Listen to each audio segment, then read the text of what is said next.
आंध्र प्रदेश के तिरुपति मंदिर में भक्तों को बांटे जाने वाले लड्डू के प्रसाद में जानवरों की चर्बी की मिलावट का मामला तूल पकड़ता जा रहा है।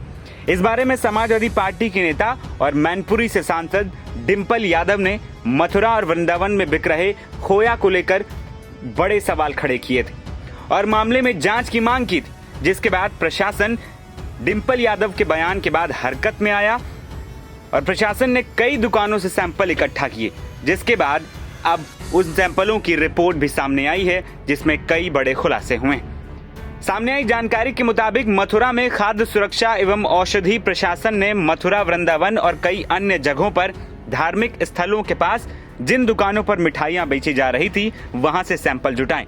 विभाग ने 15 दुकानों से 43 सैंपल लिए, जिसमें से एक पेड़ा का सैंपल टेस्टिंग के लिए लखनऊ भी भेजा गया है। एसएफडीए असिस्टेंट कमिश्नर धीरेन्द्र प्रताप सिंह का कहना है कि मथुरा और वृंदावन में सैंपलिंग अभियान चलाया गया, जिसमें 15 दुकानदारों से 43 सैंपल लिए गए। इनमें दूध से बनी मिठाइयां शामिल हैं।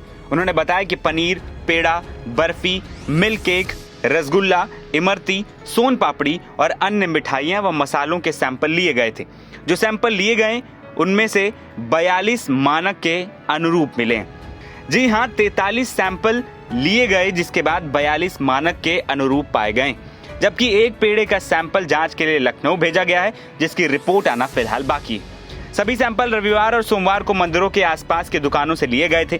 बता दें कि मिलावट का मामला सामने आने के बाद टीम ने ठाकुर बांके बिहारी मंदिर, श्री कृष्ण जन्मभूमि और गोवर्धन मंदिर के बाहर प्रसाद की दुकानों से नमूने लिए और उन्हें जांच के लिए प्रयोगशाला भेजा था।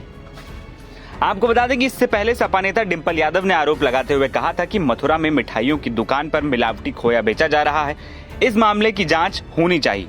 उन्होंने तिरुपति लड्डू प्रसाद में मिलावट को एक गंभीर मामला बताया था और कहा था कि इससे लोगों की भावनाओं को ठेस पहुंचती है। डिंपल यादव ने खाद्य विभाग पर हमला बोलते हुए कहा था कि उसकी विफलता के कारण खाने की मिलावटी चीजें और तेल मिल रहा है।